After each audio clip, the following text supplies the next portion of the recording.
Hi beautiful viewers, welcome back to ಅನುಗಡ Kannada blogs. ನಾನು ನಿಮ್ಮ ಎಲ್ಲರೂ ಹೇಗಿದ್ದಾರೆ ಸ್ನೇಹಿತರೆ? ಚೆನ್ನಾಗಿದ್ದೀರಾ? ನಾನು ಕೂಡ ತುಂಬಾ ಚೆನ್ನಾಗಿದ್ದೀನಿ.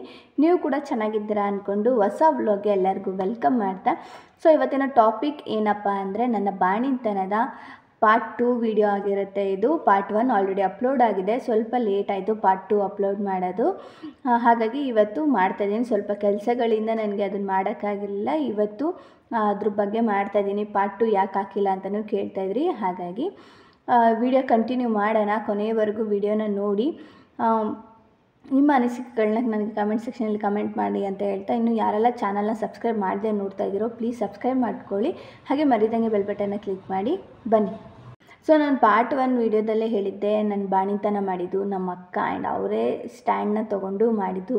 ಆ್ಯಂಡ್ ಸೆಕೆಂಡ್ ಟಾಪಿಕ್, ನಾನು ಏನೇನೆಲ್ಲ ಸಣ್ಣ ಸಣ್ಣ ತಪ್ಪುಗಳನ್ನ ಮಾಡಿದ್ದೆ ಬಾಣಿತನದಲ್ಲಿ, ಅದೆಲ್ಲ ಮಾಡೋಕ್ಕೆ ಹೋಗ್ಬಿಡಿ ಅಂತಲೂ ಕೂಡ ಹೇಳಿದ್ದೆ. ಆ್ಯಂಡ್ ತುಂಬಾ ಡಿಪ್ರೆಷನಲ್ಲಿದ್ದೆ ಅಂತಲೂ ಕೂಡ ನಾನು ಹೇಳಿದ್ದೆ ಫಸ್ಟ್ ವೀಡಿಯೋದಲ್ಲಿ.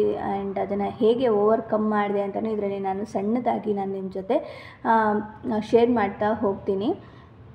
ಜೊತೆಗೇ ಮಕ್ಕಳ ಜೊತೆ ಬೆರೀತಾ ಎಷ್ಟೋ ಡಿಪ್ರೆಷನ್ನ ನಾನು ಕಮ್ಮಿ ಮಾಡಿಕೊಂಡೆ. ನನಗೆ ನಾನೇ ತುಂಬಾ ಸಮಾಧಾನ ಮಾಡಿಕೊಂಡು ಮಕ್ಕಳ ಜೊತೆ ಅಳತೆ ಹೊಡ್ಕೊಂಡು ಆ್ಯಂಡ್ ಅವ್ರಿಗೆ ಹೇಳ್ಕೊಡ್ತಾ ಅವರ ಸ್ಕೂಲಲ್ಲಿ ನಡೆದಿರೋ ವಿಷಯಗಳನ್ನೆಲ್ಲ ಹೇಳ್ತಾ ತುಂಬಾ ಸ್ವಲ್ಪ ನನ್ನ ಡಿಪ್ರೆಷನ್ ಅನ್ನೋದಾಗಿರ್ಬೋದು, ಒಂಥರ ಹೇಳೋಕ್ಕೆ ಕಿಚ ಅಂತ ಇರುತ್ತಲ್ಲ, ಆ ಥರದ್ದೆಲ್ಲ ಕಮ್ಮಿ ಆಯಿತು. ಅದಾದಮೇಲೆ ಯೂಟ್ಯೂಬ್ ಸ್ಟಾರ್ಟ್ ಮಾಡಿದೆ. ಯೂಟ್ಯೂಬ್ ಸ್ಟಾರ್ಟ್ ಮಾಡಿ ಟೈಲರಿಂಗ್ ಕಂಟಿನ್ಯೂ ಮಾಡ್ತಾಯಿದ್ದೆ ಆ್ಯಂಡ್ ಕ್ರೋಶಾ ಸ್ಟಾರ್ಟ್ ಮಾಡಿದೆ. ಹೀಗೆ ಒಂದೊಂದನ್ನೇ ಅಭ್ಯಾಸ ಮಾಡ್ಕೊಳ್ತಾ ನಾನು ತುಂಬಾ ಆಗಿರೋ ಲೈಫ್ಗೂ ಈಗಿರೋ ಲೈಫ್ಗೂ ತುಂಬಾ ಇದಾಯಿತು ನನಗೆ. ಆ್ಯಂಡ್ ಇವಾಗೂ ಟ್ಯೂಷನ್ನ ಕಂಟಿನ್ಯೂ ಮಾಡ್ತಾಯಿದ್ದೀನಿ. ಟೈಲರಿಂಗ್ ಆಗಿರ್ಬೋದು, ಕ್ರೋಶಾ ಆಗಿರ್ಬೋದು, ಈ ಥರ ಸಣ್ಣ ಸಣ್ಣದನ್ನೇ ನಾನೇ ಲೈಫಲ್ಲಿ ಬ್ಯುಸಿಯಾಗಿ ಇರೋ ಥರ ನೋಡ್ಕೊತಾ ಇದ್ದೀನಿ. ಮಗು ಈ ಥರ ಮಲಗಿದ್ದಾಗ ಏನಾದರೂ ಒಂದು ಆ್ಯಕ್ಟಿವಿಟೀಸ್ನ ಏನಾದರೂ ಮಾಡೋದಕ್ಕೆ ನಾನು ಬ್ಯುಸಿಯಾಗಿರ್ತೀನಿ. ಸೊ ಆವಾಗ ನಮ್ಮ ಮೈಂಡ್ ಕೂಡ ನಮ್ಮ ಯಾವುದನ್ನು ನಾವೇನು ಕೆಲಸ ಮಾಡ್ತಾಯಿರ್ತೀವಲ್ಲ ಅದ್ರ ಮೇಲೆ ಫೋಕಸ್ ಇರುತ್ತೆ. ನಾವೇನು ಮಾಡ್ತಾಯಿಲ್ಲ, ಸುಮ್ಮನೆ ಕೂತಿದ್ದೀವಿ ಅಂದರೆ 4 ಗೋಡೆ ಮಧ್ಯೆ ಏನೇನೋ ಹಳೇದನ್ನು ಪೂರ್ತಿ ನಮ್ಮ ತಲೆಗೆ ಯೋಚನೆ ಬರುತ್ತೆ, ಒಂದು ರೌಂಡ್ ಹೋಗ್ತಾ ಬರ್ತಾ ಇರುತ್ತೆ. ಹಾಗಾಗಿ ಲೈಫಲ್ಲಿ ಆದಷ್ಟು ನಾನು ಬ್ಯುಸಿಯಾಗಿರ್ತೀನಿ. ಸೊ ಆವಾಗ ನನಗೆ ಹಳೆಯ ಜೀವನದ ಬಗ್ಗೆನೂ ನೆನಪಾಗಲ್ಲ. ಸೊ ಮುಂದೆ ಜೀವನ ಏನಾಗುತ್ತೆ ಅನ್ನೋ ಟೆನ್ಷನ್ನೂ ಇರೋಲ್ಲ. ಇವಾಗ ಏನು ನಡೀಬೇಕು ಅದನ್ನು ಮಾತ್ರ ನಾನು ಬ್ಯುಸಿಯಾಗಿ ನನ್ನ ಹಾರ್ಡ್ ವರ್ಕ್ ಏನಿದೆ ಅಲ್ವಾ ಅದ್ರ ಮೇಲೆ 100% ನಾನು ಕೊಡ್ತೀನಿ. ಮುಂದೆನೂ ಏನೋ ಒಂದು ನಾನು ಮಾಡಬೇಕು ಅಂತ ಅಂದ್ಕೊಂಡಿದ್ದೀನಿ. ಖಂಡಿತವಾಗ್ಲೂ ಮಾಡ್ತೀನಿ. ಅದೆಷ್ಟೇ ಕಷ್ಟ ಆದರೂ ಪರವಾಗಿಲ್ಲ. 4 ಗೋಡೆ ಮಧ್ಯೆ ಇದ್ರೂ ಏನೋ ಒಂದು ಮಾಡಬೇಕು. ಮುಂದೆ 4 ಜನ ಹೇಳಬೇಕು, 4 ಗೋಡೆ ಮಧ್ಯೆ ಇದ್ದರೂ ಅವಳು ಏನೋ ಒಂದು ಮಾಡಿದ್ದಾಳೆ, ಪರವಾಗಿಲ್ಲ, ಅವ್ರ ಹಸ್ಬೆಂಡ್ಗಾದರೂ ಸಪೋರ್ಟ್ ಮಾಡ್ತಾಯಿದ್ದಾಳೆ ಅನ್ನೋದು ಬಾಯಲ್ಲಿ ಬರಬೇಕು. ಸೊ ಹಾಗಾಗಿ ಇವಾಗ ಫಸ್ಟು ಮಂತಿಂದ ಆ್ಯಂಡ್ 5 ತಿಂಗಳವರೆಗೂ ಹೇಗೆ ಹೋಯಿತು ಅಂತಲೇ ಗೊತ್ತಾಗಲಿಲ್ಲ. ಆ್ಯಂಡ್ ಹೇಳೋಕ್ಕೆ ಆಗಲ್ಲ ಆ ಡಿಪ್ರೆಷನ್ 4 ಗೋಡೆ ಮಧ್ಯ ಹೇಗಿರುತ್ತೆ ಅಂತ. ಪ್ರತಿಯೊಂದು ಹೆಣ್ಮಗು ಕೂಡ ಅದನ್ನು ಅನುಭವಿಸಿರುತ್ತೆ. ಹೇಗಿರುತ್ತೆ 4 ಗೋಡೆ ಮಧ್ಯ ಒಂದು ಮಗುನ ಇಟ್ಕೊಂಡು ಎಲ್ಲೂ ಈಚೆ ಹೋಗ್ದಂಗೆ, ಏನು ಇದನ್ನು ಮಾಡ್ದಂಗೆ ಹೇಗಿರುತ್ತೆ ಆ ಎಕ್ಸ್ಪೀರಿಯೆನ್ಸ್ ಅಂತ ಎಲ್ಲರಿಗೂ ಗೊತ್ತಿರುತ್ತೆ. ಸೊ ನನಗೂ ಹಾಗೆ ಯಾಕೆ ಆ ಥರ ಎಲ್ಲ ಆಯಿತು ಅಂತ ಅಂದರೆ, ನಮ್ಮ ಅಕ್ಕ ಅವರು ತೊಗೊಂಡಿದ್ದಂಥ ಸ್ಟ್ಯಾಂಡ್ ಏನಿದೆ ಅಲ್ವಾ, ಅವರು ಪ್ರತಿ ದಿವಸ ಒಂದು ದಿವಸನೂ ರಜೆ ಆಗ್ತೇ ಇಲ್ಲ. ನನ್ನ ತಂಗಿ ಬಾಣಿತನ ಮಾಡಬೇಕು, ನಾನು ಹೋಗಲೇಬೇಕು ಅಂತೇಳಿ ಡೈಲಿ ಅವರು ಕೆಲ್ಸಕ್ಕೆ ಹೋಗೋದು ಬರೋದು. ನಮಗೋಸ್ಕರ ಅವರು ಏನೋ ಒಂದು ಒದ್ದಾಡ್ತಾ ಇದ್ದಾರೆ ಅಂತ ಅಂದಾಗ ನಾವೇನೂ ಮಾಡೋಕ್ಕಾಗಲ್ವಾ ಅಂತ ಒಂದು ಮೈಂಡಿಗೆ ಬಂದುಬಿಡುತ್ತೆ. 4 ಗೋಡೆ ಮಧ್ಯ ಇದೇ ಯೋಚನೆಯಲ್ಲೇ ನನಗೆ ಸಖತ್ತು ಡಿಪ್ರೆಷನ್ ಆಗಿಬಿಟ್ಟಿತ್ತು. ಆ್ಯಂಡ್ ಹೇಳೋಕ್ಕಾಗಲ್ಲ, ಅದನ್ನು ಯಾರ ಹತ್ರ ಹೇಳ್ಕೊಬೇಕು, ಯಾರ ಹತ್ರ ಬಿಡಬೇಕು ಅಂತಲೇ ಗೊತ್ತಾಗ್ತಾ ಇಲ್ಲ. ಒಬ್ರ ಹತ್ರ ಹೇಳಿದ್ರೆ ಇದೆಲ್ಲ ಕಾಮನ್ನು, ಈ ಥರ ಟೈಮಲ್ಲಿ ಆಗುತ್ತೆ ಅಂತಲೇ ಹೇಳ್ತಾರೆ. ಇನ್ನೊಬ್ಬರು ಸಮಾಧಾನ ಮಾಡ್ಕೊ, ಏನೂ ಆಗಲ್ಲ ಅಂತ. ನಾನು ಎಷ್ಟು ಹತ್ತಿದ್ದೀನೋ ನಿಜವಾಗ್ಲೂ ಗೊತ್ತಿಲ್ಲ, ಅಷ್ಟು ಹತ್ತಿದ್ದೀನಿ. ನಾನು ಫಸ್ಟ್ ವ್ಲಾಗಲ್ಲೂ ಪಾರ್ಟ್ 1ಅಲ್ಲೂ ಕೂಡ ಹೇಳಿದ್ದೆ, ಅಷ್ಟು ಹತ್ತಿದ್ದೀನಿ ನಾನು. ಇವಾಗೂ ಅದನ್ನೆಲ್ಲ ನೆನೆಸ್ಕೊಂಡ್ರೆ ಬೇಜಾರಾಗುತ್ತೆ. ನನ್ನ ಹಿಂದಿನ ಜೀವನ ಆಗಿರ್ಬೋದು, ನನ್ನ ಲೈಫಲ್ಲಿ ಆಗಿರೋದು ಆಗಿರ್ಬೋದು, ನಾನೇ ತೊಗೊಂಡಿದ್ದಂಥ ಒಂದಿಷ್ಟು ಡಿಸಿಷನ್ಸ್ ಆಗಿರ್ಬೋದು, ಎಲ್ಲನೂ ಯಾಕೆಲ್ಲ ನನಗೆ ಉಲ್ಟಾ ಹೊಡಿತು ಅಂತ ಅದ್ರ ಬಗ್ಗೆನೇ ಯೋಚನೆ ಮಾಡಿ ಮಾಡಿ ಮಾಡಿ ಅಷ್ಟು ಡಿಪ್ರೆಷನ್, ಕಣ್ಣೆಲ್ಲ ಫುಲ್ಲು ಕಪ್ಪಗಾಗ್ಬಿಟ್ಟಿತ್ತು. ಆ್ಯಂಡ್ ಅಂಡರ್ ಐ ಹತ್ರ ಅಂತೂ ಹೇಳೋಕ್ಕೆ ಆಗಲ್ಲ, ಅಷ್ಟು ತುಂಬ ಬೇಜಾರೇ ಅಂತ ಅನ್ನಿಸ್ತಾಯಿತ್ತು. ಸೊ ಆವಾಗ ನಾನು ಫೋನ್ ಯೂಸ್ ಮಾಡ್ತಾಯಿದ್ದೆ ಅಂತ ಹೇಳಿದ್ನಲ್ಲ, ಫೋನ್ ಯೂಸ್ ಮಾಡಬೇಕಾದ್ರೆ ನನಗೆ ಫಸ್ಟಿಂದನೂ ಮೇಕಪ್ ಬಗ್ಗೆ ತುಂಬಾ ಆಸಕ್ತಿ ಇತ್ತು. ಅದನ್ನು ಕಲಿಬೇಕು, ನಾನೇ ಮೇಕಪ್ ಆರ್ಟಿಸ್ಟ್ ಆಗಬೇಕು ಅನ್ನೋದೊಂದು ಮೈಂಡಲ್ಲಿತ್ತು. ಯಾವಾಗ ಎಜುಕೇಷನ್ನು ಸ್ಟಾಪ್ ಆಯಿತು, ಸೊ ನೆಕ್ಸ್ಟು ಅಟ್ಲೀಸ್ಟ್ ಏನಾದರೂ ಒಂದು ಪ್ರೊಫೆಷ್ನಲಾಗಿ ಏನಾದರೂ ಒಂದು ವರ್ಕ್ ತೊಗೊಳ್ಳೋಣ ಅಂತ ಹೇಳ್ಬಿಟ್ಟು ಈ ಥರ ಮಾಡಿಕೊಂಡು ಅದನ್ನೇ ನೋಡ್ತಾ ಇದ್ದೆ ನಾನು. ಯಾವುದಾದ್ರೂ ಇರ್ಬೋದು, ಆ ಕೋರ್ಸ್ ಹೇಗೆ ಮಾಡೋದು, ಅದಕ್ಕೆ ಅಮೌಂಟ್ ಎಷ್ಟಿರುತ್ತೆ, ಈ ಥರನೇ ನಾನು ಯೋಚನೆ ಮಾಡ್ತಾ ಇರ್ಬೇಕಾದ್ರೆ ನಾನು ಸಡನ್ನಾಗಿ ನಾನು ಕೇಳಿದೆ ಒಂದು ದಿವಸ ನಮ್ಮ ಅಮ್ಮಂಗೆ ಮತ್ತು ಅಕ್ಕಂಗೆಲ್ಲ ಪ್ರವೀಣ್ ಅವ್ರಿಗೆಲ್ಲ ಕೇಳಿದೆ, ನಾನು ಮೇಕಪ್ ಆರ್ಟಿಸ್ಟ್ ಆಗಬೇಕು ಅಂದ್ಕೊಂಡಿದ್ದೀನಿ, ನಾನು ಇವಾಗ ಹೆಂಗೋ ಬಾಣಿತನದಲ್ಲಿದ್ದೀನಲ್ಲ, ಅಮ್ಮ ಪಾಪುನ ನೋಡ್ಕೊಳ್ಳುತ್ತೆ, ನಾನು ಹೋಗಿ ಕಲಿತೀನಿ ಅಂತ ನಾನು ಹೇಳಿದೆ. ಅವರು ಸ್ಟಾರ್ಟಿಂಗ್ ಎಲ್ಲ ಶಾಕ್ ಆಗೋದ್ರು, ಇಲ್ಲ ಬೇಡ, ಮಗುಗೆ ಫೀಡ್ ಮಾಡ್ತಾ ಇದೆಯಾ, ಬೇಡ ಅದೆಲ್ಲ ಚೆನ್ನಾಗಿರಲ್ಲ, ಮಗು ಫೀಡ್ ಅಷ್ಟು ಚಿಕ್ಕ ಮಗುಗೆ 5 ತಿಂಗಳಿಗೆ ಫೀಡಿಂಗ್ ಬಿಟ್ಟು ನೀನೇನೋ ಕಲಿಬೇಕು ಏನೋ ಮಾಡಬೇಕು ಅಂತ ಹೋದರೆ ಅವನ ಆರೋಗ್ಯ ಕೂಡ ಹಾಳಾಗುತ್ತೆ, ಸ್ವಲ್ಪ ಯೋಚನೆ ಮಾಡು ನೀನು ಅಂತ ಅಂದರು. ಆ್ಯಂಡ್ ನನಗಿಲ್ಲ, ನನಗದು ಅರ್ಥನೇ, ಅವ್ರು ಏನು ಹೇಳಿದ್ರು ನಾನು ತಲೆ ಕೆಡಿಸ್ಕೊತಲ್ಲ, ಇಲ್ಲ ನಾನು ಮಾಡಬೇಕು ಇಷ್ಟೇ ಹೇಳ್ತಾ ಇರೋದು. ಆ್ಯಂಡ್ ಯಾಕೆ ಅಂದರೆ ಮಗುಗೆ ನಾವು 5 ತಿಂಗಳು ಕಂಪ್ಲೀಟ್ ಇನ್ನೇನು ಆಗುತ್ತೆ ಅನ್ನೋ 1 ವಾರ 2 ವಾರಕ್ಕಿಂತ ಮುಂಚೆ ನಾವು ಸರಿನ ಅಭ್ಯಾಸ ಮಾಡೋಕ್ಕೆ ಶುರು ಮಾಡಿದ್ವಿ, ರಾಗಿ ಸರಿ. ಸೊ ಅವನು ಕೂಡ ಅದನ್ನು ಆರಾಮಾಗಿ ತಿಂದ್ಕೊಂಡು ಚೆನ್ನಾಗೇ ಇದ್ದ 5 ತಿಂಗಳಲ್ಲಿ. ಹಾಗಾಗಿ ನಾನು ಆ ಒಂದು ಡಿಸಿಷನ್ಗೆ ಬಂದೆ, ಏನಾದರೂ ಕಲಿಯೋಣ ಪ್ರೊಫೆಷ್ನಲ್ ಆಗಿ ಅಂತ. ಸೊ ಹಾಗಾಗಿ ಅವಾಗ ಏನಾಯಿತು ಅಂದರೆ ನಮ್ಮ ಅಕ್ಕ ನನಗೆ ಸಪೋರ್ಟ್ ಮಾಡಿದ್ರು, ಇಲ್ಲ ನೀನು ಹೋಗು ಮಾಡು ಪರವಾಗಿಲ್ಲ, ಏನಾದರೂ ಪರವಾಗಿಲ್ಲ ನೀನು ಮಾಡ್ಕೋ ಅಂತ ಹೇಳ್ಬಿಟ್ಟು ಹೇಳಿದ್ರು. ಯಾಕಂದರೆ ನಾನು ಅಲ್ಲಿ 9 ತಿಂಗಳು ಮಾತ್ರ ಇರೋಕ್ಕಾಗೋದು, ಅಲ್ಲಿಂದ ಇಲ್ಲಿಗೆ ಬಂದುಬಿಟ್ರೆ ಮಾಡೋಕ್ಕಾಗಲ್ಲ, ಏನೂ ಹೋಗೋಕ್ಕಾಗಲ್ಲ, ಮಗುನ ನೋಡ್ಕೊಬೇಕು ಒಬ್ಬಳೇ ಅಂತ. ಅಷ್ಟೊತ್ತೊಳಗೆ ಏನಾದರೂ ಕಲಿಬೇಕು ಅಂತ ಮೈಂಡಲ್ಲಿತ್ತು. ಹಾಗಾಗಿ ಹೋಗೋಣ ಅಂತ ಹೇಳ್ಬಿಟ್ಟು ನಾನು ಅಂದ್ಕೊಂಡೆ. ಸೊ ಎಲ್ಲಿಗೆ ಹೋಗೋದು ಏನು ಅಂತೆಲ್ಲ ನಾನು ಫಸ್ಟು ತಿಳ್ಕೊಂಡೆ.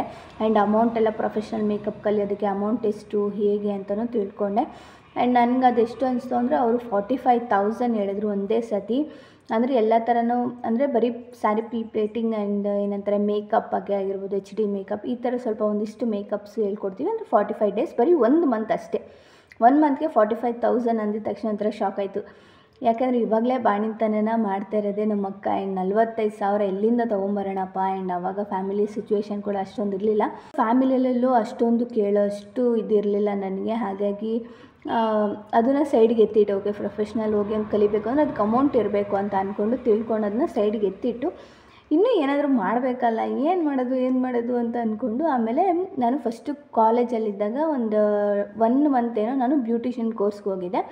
ಅದನ್ನು ನಾನು ಡ್ರಾಪ್ ಮಾಡಿಬಿಟ್ಟೆ. ಯಾಕಂದರೆ ಸೆಕೆಂಡ್ PU ಎಕ್ಸಾಮ್, ಒಂದು ಬೋರ್ಡ್ ಎಕ್ಸಾಮ್ ಇದ್ದಿದ್ರೆ ನನಗೆ ಹೋಗೋಕ್ಕಾಗಲಿಲ್ಲ ಅಂತ ಹೇಳ್ಬಿಟ್ಟು ಡ್ರಾಪ್ ಮಾಡಿದ್ದೆ. ಓಕೆ ಬ್ಯೂಟಿಷಿಯನ್ ಆದರೂ ಮಾಡೋಣ ಅಂತ ಹೇಳ್ಬಿಟ್ಟು ನನಗೆ ಅವಾಗ ಅನ್ನಿಸ್ತು. ಸರಿ ಅಂದ್ಬಿಟ್ಟು 5 ತಿಂಗಳು ಇನ್ನೇನು ಪಾಪುಗೆ 5 ತಿಂಗಳು ಕಂಪ್ಲೀಟಾಗಿ 6 ತಿಂಗಳು ಬಿದ್ದಾಗ ನಾನು ಹೋದೆ. ನಮ್ಮ ಏರಿಯಾ ಹತ್ರನೇ ಇದೆ ಒಂದು ಇನ್ಸ್ಟಿಟ್ಯೂಟು, ಅಲ್ಲಿಗೆ ಹೋಗಿ ಕೇಳಿದೆ. ಅವರು ಕೂಡ ಎಸ್ ಮುಂದಿನ ತಿಂಗಳಿಂದ ನಾವು ಅಪಾಯಿಂಟ್ ತೊಗೊತಾ ಇದ್ದೀವಿ ಸ್ಟೂಡೆಂಟ್ಸ್ನ, ಸೀಟ್ ಇದೆ, ನೀವು ಕೂಡ ಜಾಯಿನ್ ಆಗ್ಬೋದು ಅಂದರು. ನನಗೆ ಎಷ್ಟು ಖುಷಿ ಆಗೋಯಿತು ಅಂದರೆ ಅಷ್ಟು ಖುಷಿ ಆಯಿತು. ಅದನ್ನು ಬಂದು ಮನೇಲೂ ಹೇಳಿದೆ. ಅಕ್ಕ ಓಕೆ ಅಂತ ಅಂದರು, ಇಲ್ಲ ನೀನು ಹೋಗು ಪರವಾಗಿಲ್ಲ ಅಂದರು. ಆ್ಯಂಡ್ ಅಮ್ಮನೂ ಕೂಡ ಅಷ್ಟೇ, ಹೇಗೋ ನಾನು ಪಪ್ಪುಗೆ ಸರಿ ತಿನ್ಸಿರೋದ್ರಿಂದ ನೀನು ಹೋಗು ಅಂತಲೂ ಹೇಳಿದರು. ಆಮೇಲೆ ಟೈಮಿಂಗ್ಸ್ ಎಲ್ಲ ಕೇಳ್ಕೊಂಬಂದಿದೆ. ಬೆಳಗ್ಗೆ 9 ಗಂಟೆಗೆ ಹೋದರೆ 12 ಗಂಟೆ, ಸೊ ಒಂದು 3 ಅವರ್ ಇರುತ್ತೆ, ಪ್ರಾಕ್ಟೀಸಿಂಗು ಥಿಯರಿ ಎಲ್ಲ ಇರುತ್ತೆ ಅಂತ ಹೇಳಿದರು.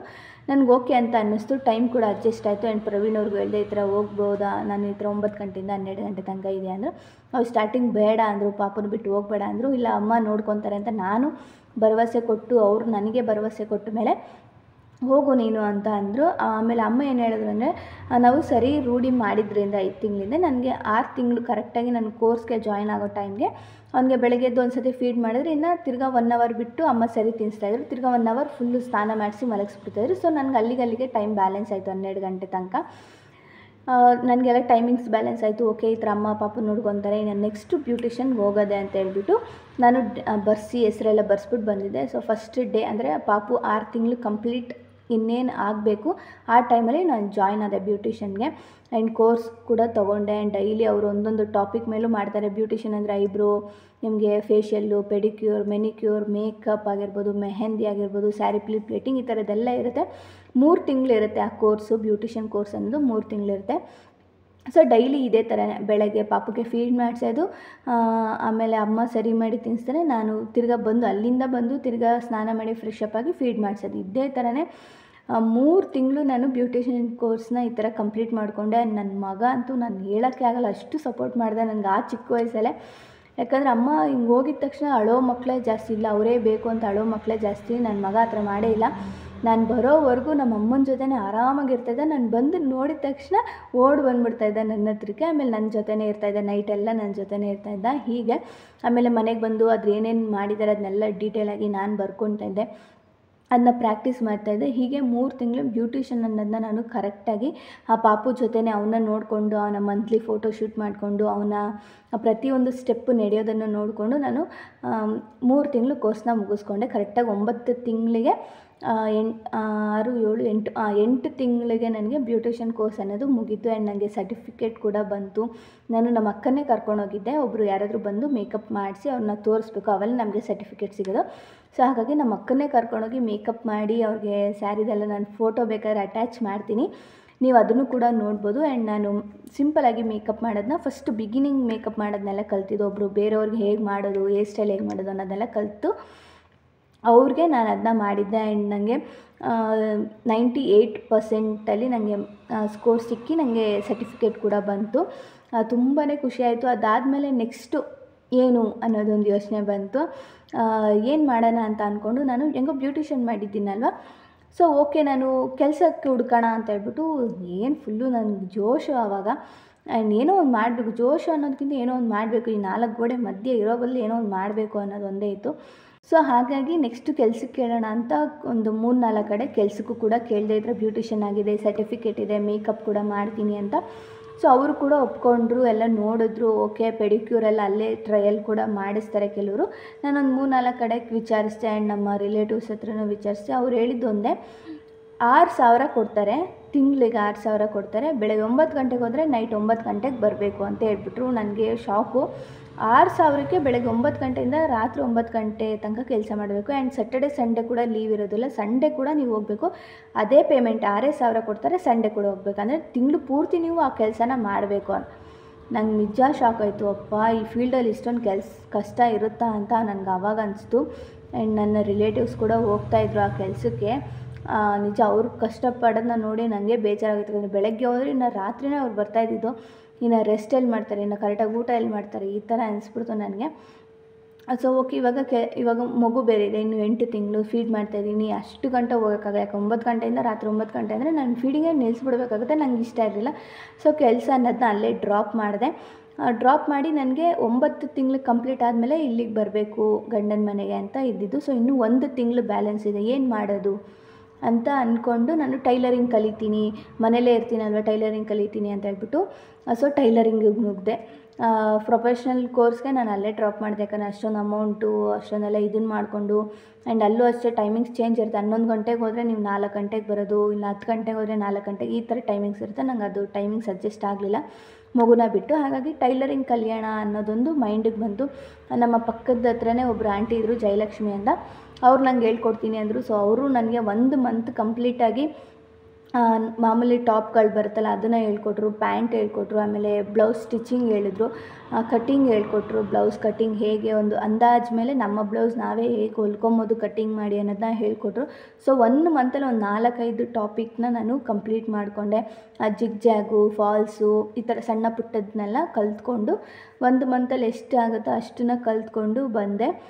ಇದು ನನ್ನ ಒಂದು ಬ್ಯೂಟಿಷನ್ನು ಮತ್ತು ಟೈಲರಿಂಗ್ ಕಲ್ತಿದ್ದಂಥ ಒಂದು ಸ್ಟೋರಿ.